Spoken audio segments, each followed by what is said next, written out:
اپنے اپنے مرحومین تمام تر شہدائے ملت جعفریہ، شہدائے فلسطین، وہ مومنین جو آج ہمارے درمیان نہیں، سب کو یاد کرتے ہوئے سورۃ الفاتحہ۔ بسم اللہ الرحمن الرحیم، الحمدللہ رب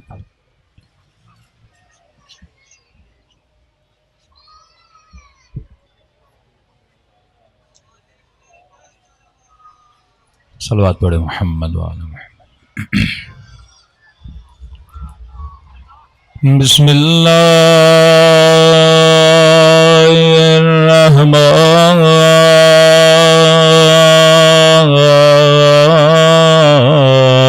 الرحیم، الحمدللہ رب العالمین،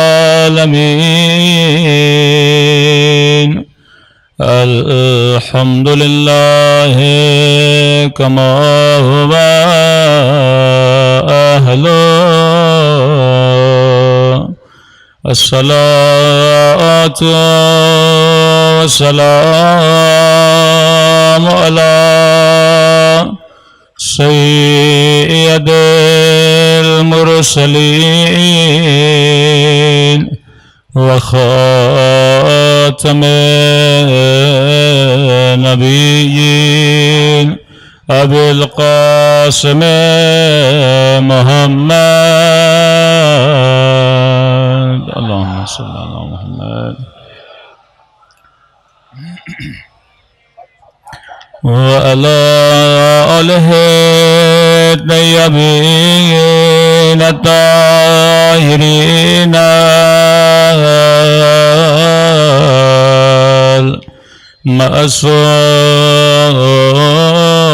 المعصومین۔ سب مل کے اپنے آقا کی سلامتی کی دعا۔ اللہم کل ولیک حجت ابن الحسن صلواتک علیہ وعلی آبائہ فی هذه الساعة وفي كل وليا وحافظا وقائدا وناصرا ودليلا وعينا حتى تسكنه أرضك طوعا وتمتعه فيها طويلا برحمتك يا أرحم الراحمين۔ صلوات پڑھے محمد وعلی محمد صلی اللہ علیہ محمد وعلی محمد۔ بسم اللہ الرحمن الرحیم، رب اشرح لی صدری ویسر لی امری واحلل عقدۃ من لسانی یفقہوا قولی۔ یا ایہا الذین آمنوا اتقوا اللہ وکونوا مع الصابرین۔ صلوات پڑھے محمد وعلی محمد۔